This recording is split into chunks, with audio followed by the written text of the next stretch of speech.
ঠাম্মিকে দেখলাম অনেকগুলো কাঁচকলা কেটেছে, তো ওনাকে বললাম যে আমার জন্য খোসাগুলো রেখে দিও।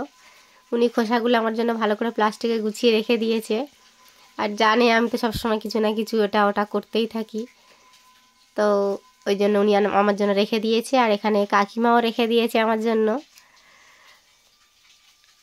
আজকে বেশ অনেকটা খোসা হয়েছে, এগুলোই আজকে আমি রান্না করব। আর তোমরা হয়তো ভাবো যে এই মানুষটা কি সব সময় ফেলে দেওয়া জিনিসগুলো রান্না করে, ভুলভাল। তো এই ফেলে দেওয়া জিনিসগুলোরই বেশি টেস্ট, আর এগুলো খেতেই বেশি সুন্দর হয়। খোসাগুলো ভালো করে ধুয়ে নেব, কারণ এগুলোতে আঠা থাকে, বেশ ভালো করে ধুয়ে নেব। আর আমার ভাই আছে এমন, ও কোনো সবজি খায় না, আলুও খায় না।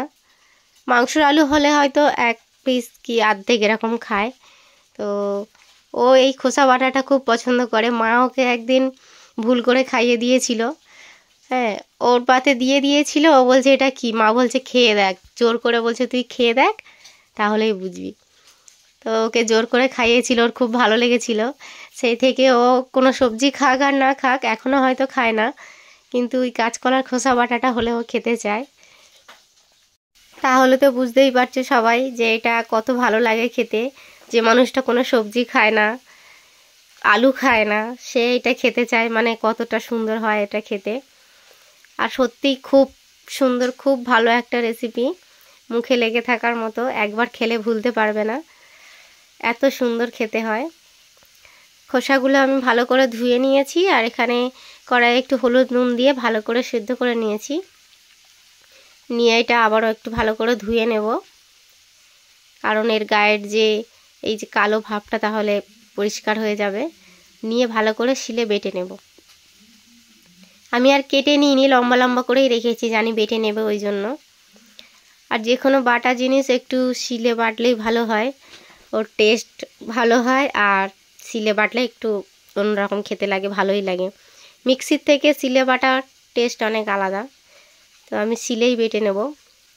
আর এটা বানাতে হয়তো একটু কষ্ট, একটু ঝামেলা হয়, তো খেতে খুব সুন্দর। সব খোসাগুলো আমি এখানে বেটে নিয়েছি। আর এটা রান্না করার জন্য একটু জিরে ভেজে নিচ্ছি, ভেজে গুঁড়ো করে নেব। আর এটা রান্না করার জন্য পেঁয়াজ, আদা, রসুন সব আমি বেটে নিয়েছি। এমন অনেক রান্না আছে যেগুলো আমার মায়ের থেকে শেখা, তো এটাও আমার মায়ের থেকে শেখা। তো মা এখন আর নেই, মা খাওয়াতে পারবে না, তো আমি সব কিছু ওই জন্য মায়ের তৈরি রান্নাগুলো নিজেই বানানোর চেষ্টা করি। কারণ এত খাবারের মাঝখানে যেন ওইগুলোই মিস করি। এই ঘাস পাতা হলেও এই রান্নাগুলো যেন তখন ভালো না লাগলেও এখন খুব খেতে ইচ্ছা করে। কেন জানি না, হয়তো মা এখন আর নেই বলে, বা হয়তো অনেক দিন খাইনি বলে। মা থাকলে হয়তো খুব খুশি হতো যে আমি এই রান্নাগুলো করছি। তো আমি মাকে তো আর পাই না, বাবাকেই বলি ফোন করে যে বাবা আমি এগুলো বানাচ্ছি। আর এই শীতকালে এগুলো একটু ভালো লাগে, কারণ এগুলো রান্না করতে অনেকটা তেল মশলা লাগে। আর গরমে এত তেল মশলা খাওয়া খুব ভালো বলে আমার মনে হয় না। তো এই ঠান্ডার সময় এই রান্নাগুলো একটু ভালো লাগে, কারণ এই বাটা রান্নাগুলো তেল মশলা একটু বেশিই লাগে। কড়াইয়ে তেল দিয়ে দিয়েছি, শুকনো লঙ্কা, কালো জিরে ফোড়ন দিয়ে দিয়েছি। এবার পেঁয়াজ, আদা, রসুন সব কিছু দিয়ে বেশ ভালো করে কষিয়ে নেব।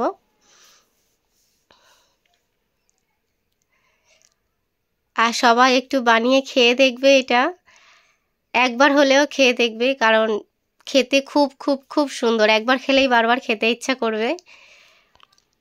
তো বারবার খাওয়ার দরকার নেই, একবার অন্তত খেয়ে দেখবে।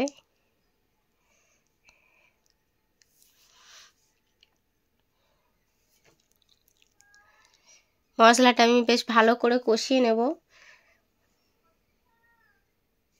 আর দেখতেই পাচ্ছ কতটা তেল দিয়েছি আমি। প্রয়োজনে পরে আরেকটু দিতে পারি, কারণ এটা অনেকটা কষাতে সময় লাগবে, তেলের কাঁচা গন্ধ হয়তো থাকবে না। ওই জন্য পরে মনে হলেও হয়তো দিতে পারবো, কিন্তু আমার মনে হয় না যে আর দিতে লাগবে। কারণ আমি অনেকটাই তেল দিয়ে দিয়েছি।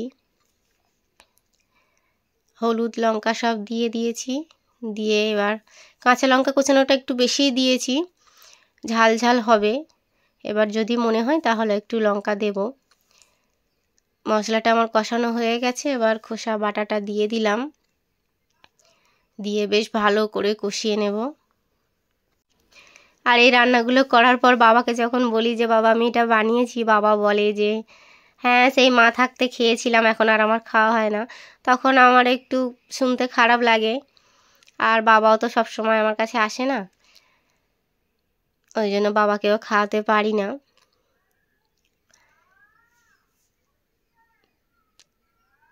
দেখতে একদম পুরো কচুর মতো হয়েছে, কচু রান্না করলে যেমন হয় ঠিক সেরকমই লাগছে দেখতে, কিন্তু এটা একদম কষিয়ে পুরো শুকনো করে নিতে হবে, তারপরেই খেতে ভালো লাগবে। রস রস থাকলে ভালো লাগবে না, রস রস থাকলে সেন্টটা ঠিক আসবে না। তো এটা একদম কষিয়ে ভালো করে শুকনো করে নিতে হবে। আর আমার মনে হলো যে লঙ্কা একটু কম হয়েছে, ঝাল একটু কম হবে, ওই জন্য আমি একটু লঙ্কার গুঁড়ো আবার দিয়ে দিলাম।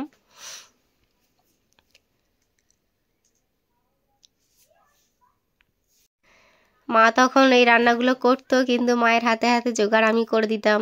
এই যে খোসা বাটা, সেগুলো কাটা ধোয়া সবটাই করে দিতাম।